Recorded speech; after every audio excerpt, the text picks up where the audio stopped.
নমস্কার বন্ধুরা, পম্পার কিচেনে আপনাদের সকলকে স্বাগত। আজ আমি আপনাদের সাথে একটা মিষ্টি মিষ্টি স্ন্যাক্সের রেসিপি শেয়ার করব।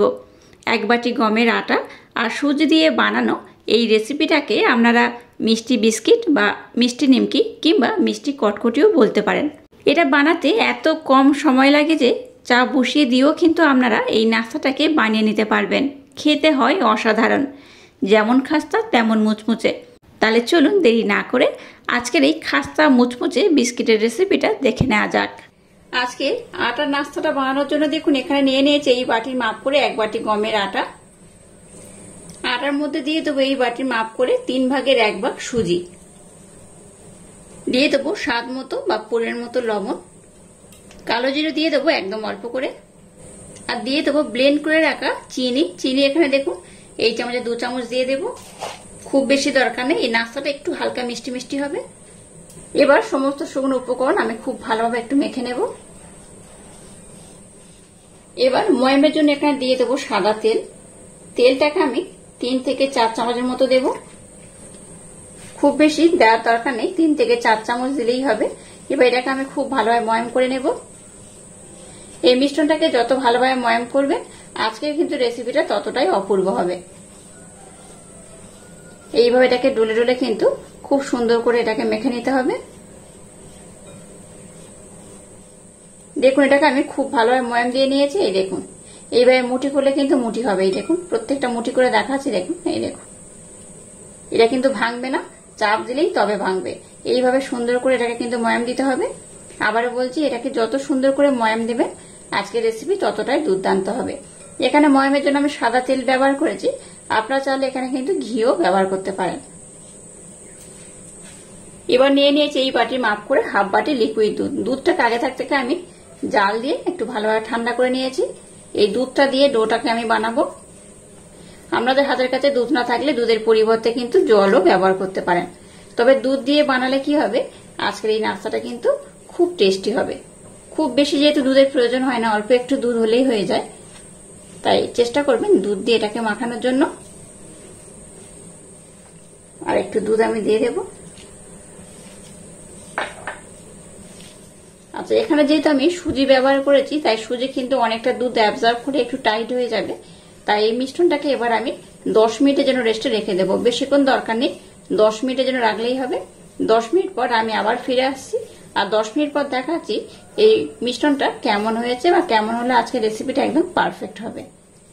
দেখুন মিশ্রণটাকে আমি খুব ভালোভাবে মেখে নিয়েছি। আর মিশ্রণটা দেখুন বেশ আগে থেকে কিন্তু টাইট হয়ে গেছে। আর এই মিশ্রণটা এরকম টাইটই লাগবে, খুব নরম হলে হবে না। আর একবার মিশ্রণটাকে একটু ভালোভাবে মেখে নেব। মিশ্রণটাকে এর মধ্যে একটু ভালোভাবে মেখে নিচ্ছি দেখুন।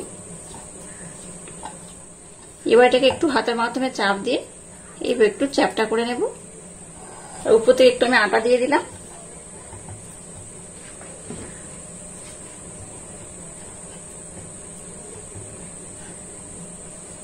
এবার এটাকে আমি বেলে নেব। এই ধারের পোর্শনটা এইভাবে ফেটে যাবে, তাতে কিন্তু কোনো রকম সমস্যা নেই। আর এই যে ফেটে যাচ্ছে তার মানে বুঝবেন যে মিশ্রণটা একদম ঠিকঠাক রয়েছে। দেখুন মিশ্রণটাকে আমি একটু গোল করে বেলে নিয়েছি, দেখতেই পাচ্ছেন কতটা মোটা বা কতটা পাতলা হয়েছে। খুব বেশি যেমন মোটা হবে না, খুব পাতলাও হবে না, এইরকমই হবে।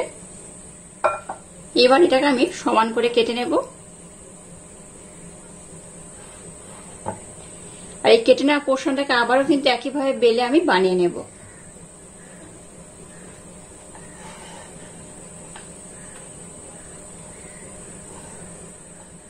দেখুন এটা কিন্তু চারকোনা শেপ দিয়ে আমি খুব সুন্দর করে কেটে নিয়েছি। এবার এটাকে এইভাবে আমি মাঝখান দিয়ে ভাগ করে নেব। আবার এটাকে আমি এইভাবে 4 ভাগ করে নেব। এবার এটাকে এইভাবে আমি কোণ করে কাটবো। দেখুন এটাকে আমি কত সুন্দর করে কেটে নিয়েছি। দেখুন চিকন শেপ হয়ে গেছে, দেখতেই পাচ্ছেন কতটা অপূর্ব হয়েছে দেখতে। সবগুলো কিন্তু খুব সুন্দর করে কাটা হয়ে গেছে। আর ধারের পোর্শনটাকে এইভাবে হাত দিয়ে একটু সমান করে নেবেন। এবার এগুলোকে আমি পাত্রের মধ্যে উঠিয়ে নেব। আর কত সুন্দর দেখতে হয়েছে দেখুন। আপনারা কিন্তু আপনাদের মনের মতো করে এটাকে শেপ দিতে পারেন। দেখুন সবগুলোকে আমি খুব সুন্দর করে বানিয়ে নিয়েছি, আর কত সুন্দর দেখতে হয়েছে দেখুন। কেউ কিন্তু একটু সরু বা একটু মোটা হয়েছে, তবে শেপগুলো কিন্তু একই রকম রয়েছে। তো এইভাবে কিন্তু আমি সবগুলোকে খুব সুন্দর করে বানিয়ে নিয়েছি।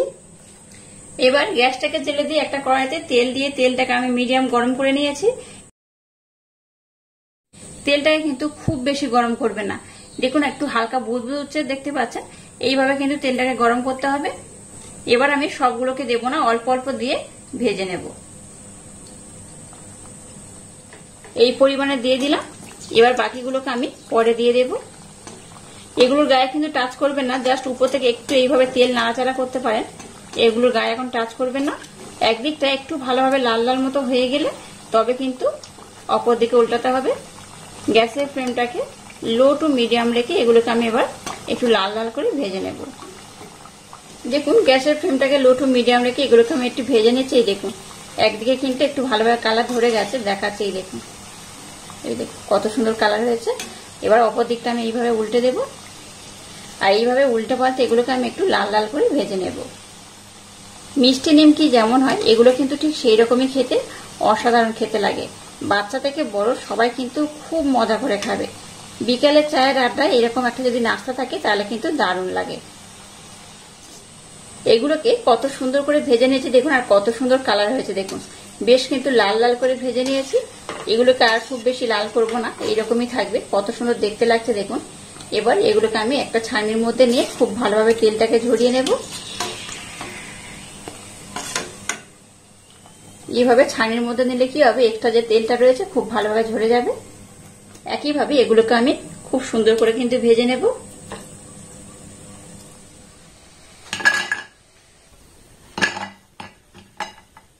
দেখুন সবগুলোকে আমি খুব সুন্দর করে বানিয়ে নিয়েছি, আর কত সুন্দর দেখতে হয়েছে দেখুন।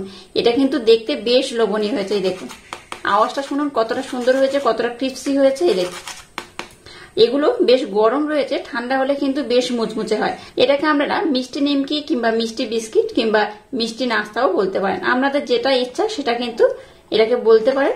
এটা খেতে ভীষণ মজাদার হয়, যে নামই হোক না কেন। এটা খেতে এতটাই টেস্টি হয় যে বাচ্চা থেকে বড় সবাই তো পছন্দ করবে, আর একবার খেলে বারবার বানাতে বলবে।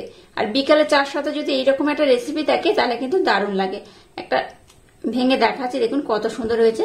বেশ গরম রয়েছে, তাও কিন্তু খুব খাস্তা। দেখে বুঝতেই পারলেন কতটা অপূর্ব হয়েছে। আর একটা দেখাচ্ছি দেখুন, এই দেখুন ভিতরটা দেখুন কত সুন্দর হয়েছে। আর আজকের এই ইউনিক স্টাইলের রেসিপিটা যদি আপনাদের ভালো লাগে তাহলে চ্যানেলটাকে লাইক, শেয়ার, কমেন্ট এবং সাবস্ক্রাইব করবেন, আর পাশে থাকা বেল আইকনটা প্রেস করে দেবেন। তাহলে টাটা, আবার দেখা হচ্ছে নতুন কোনো রেসিপি নিয়ে।